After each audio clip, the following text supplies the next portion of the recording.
Are we serving Hashem like our forefather Yaakov? Well, let's see.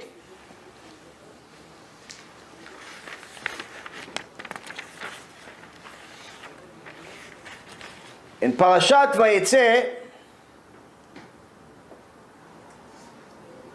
one day Yaakov comes to his wives and he says to them, ידעתם כי בכל כוחי עבדתי את אביכן, ואביכן היטל בי והחליף את משכורתי 10 מונים.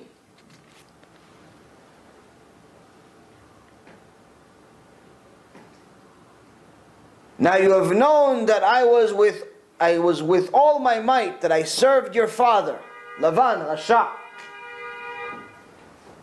Yet your father mocked me and changed my wage, changed the salary, changed the deal, changed the contract 100 times.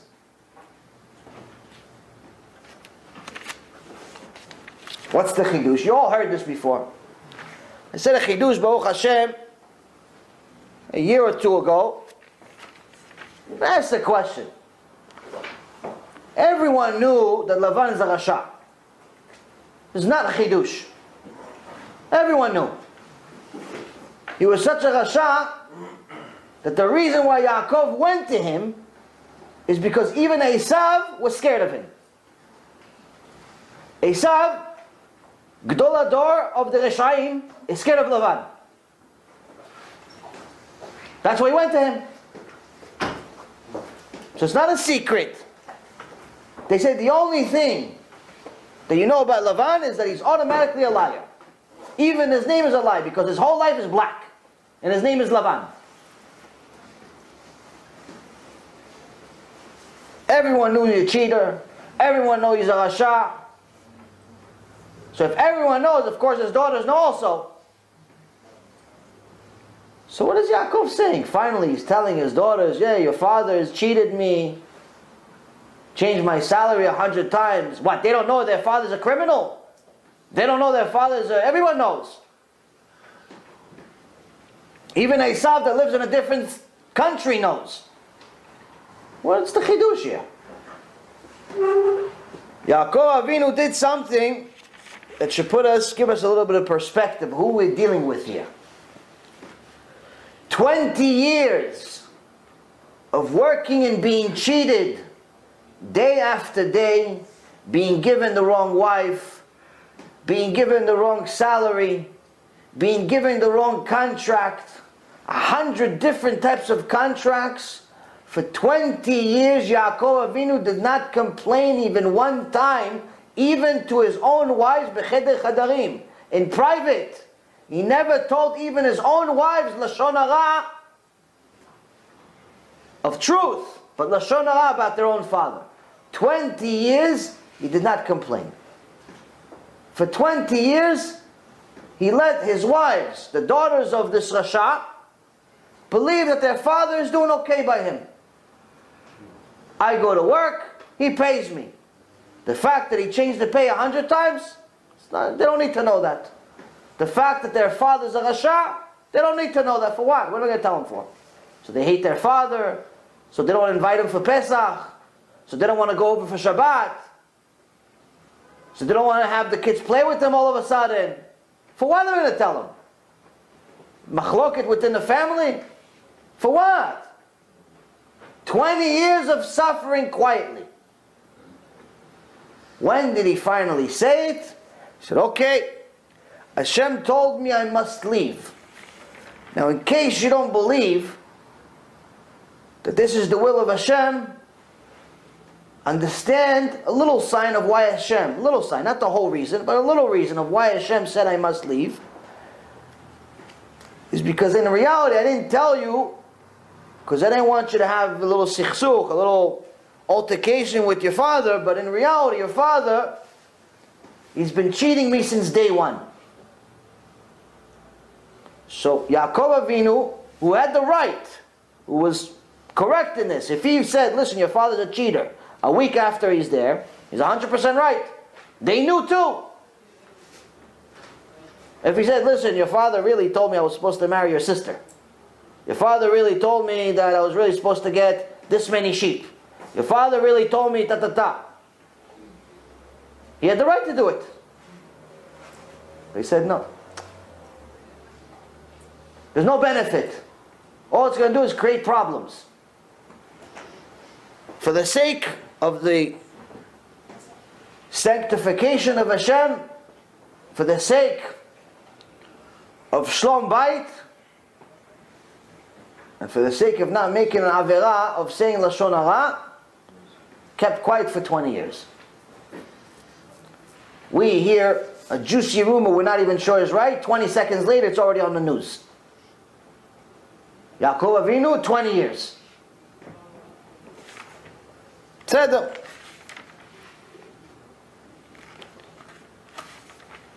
Later on, Parashat VaYeitzei, Yaakov Avinu, who didn't exactly have an easy life,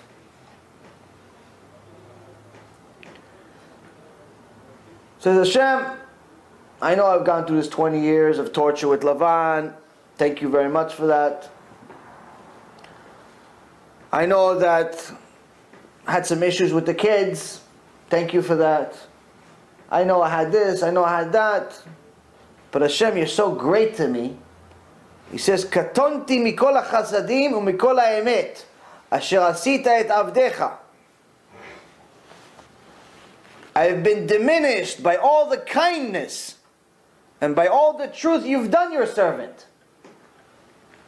Meaning, Hashem, everything you're doing I know is for my own good. Even the tikkunim, even the problems, even the headaches, even the loss of money, even all the problems, I know it's all good for me, and it's so good, you're actually doing me chesed.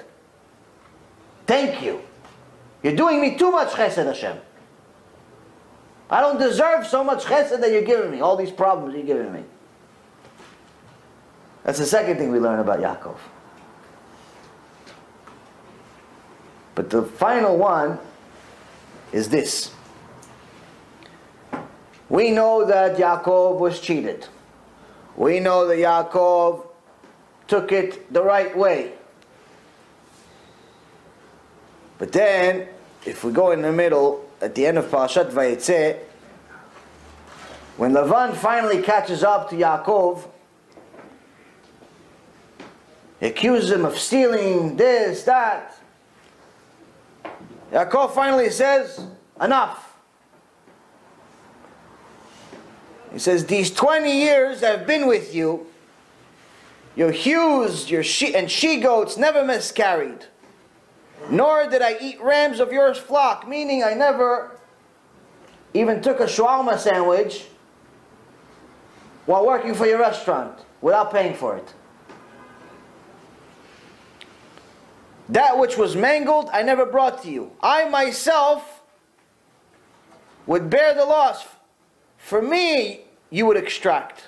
Meaning if I worked in your restaurant, the steak fell on the floor, I didn't clean it up and give it to the customer anyway.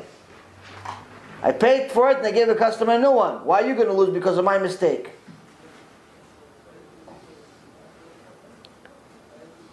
Whether it was stolen by day or stolen by night, someone stole, I paid for it, not you. Why? Because you put me as a shomer. It's my responsibility. I didn't say, listen, why don't you claim insurance?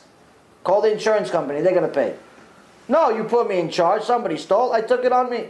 And I didn't even tell you about it. I'd say, hey, listen, do me a favor. Parnasai is a little difficult now, I'm getting married. Kids are going to yeshiva, it's tough. No. Something stolen, something lost, I pay for it without second guessing anything.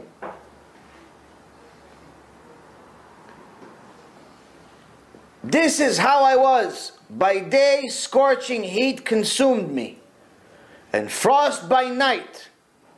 My sleep drifted from my eyes, this is my 20 years in your household.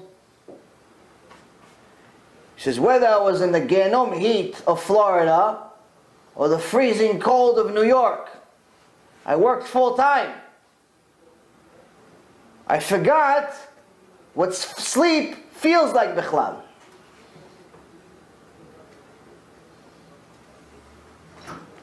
Now, Rav Nisim Yagen, Zecher Tzadik Livracha, asked a question. And it's a good question we have to ask ourselves. And Be'ezrat Hashem, Rabbi Shimon's son, will give us the answer. The question is, now we know that Lavan was a Rasha. We know that Lavan cheated Yaakov for 20 years. We also know now that Yaakov worked his heart out, rain or shine, cold or hot, loss or profit. The question is, can anyone here, myself included, say that we're serving Hashem Yitbarach like Yaakov served Lavan HaRasha? Are you working for Hashem the same way that Yaakov worked for Lavan HaRasha that was cheating him? Or is every time the snooze button is close to your hand, you're pressing it 18 times because you don't want to go to nets? Or every time Shabbat comes in, you're about 15 minutes away, you make sure that you answer an extra few emails because Chas v'shalom, you don't answer a business email before Shabbat. Or is every time your wife looks at you the wrong way, you forget that you're not supposed to exert anger like an animal, and immediately you lunge and act like a wildebeest on Discovery Channel?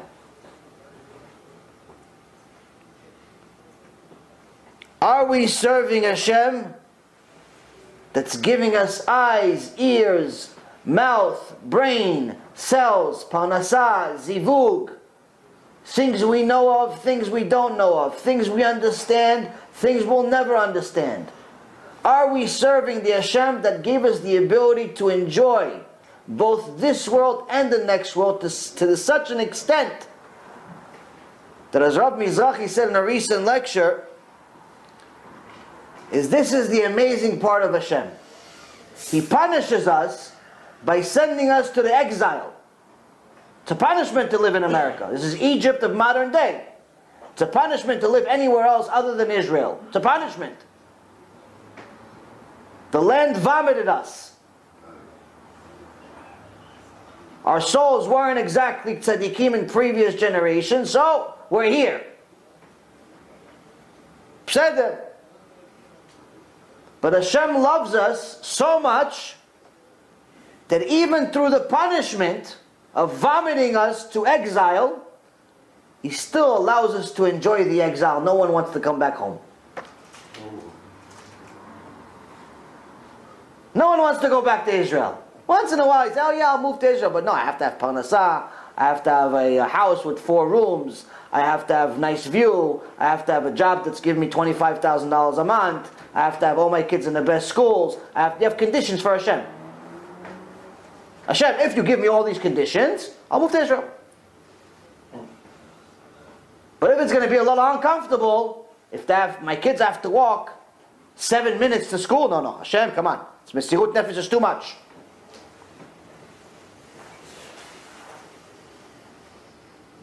We're enjoying the punishment so much that we forgot it's a punishment. That's how much Hashem loves us. So this very same Hashem that loves us so much, that allows us to even enjoy the punishment, are we worshiping Him as much as Yaakov served a Rasha named Lavan?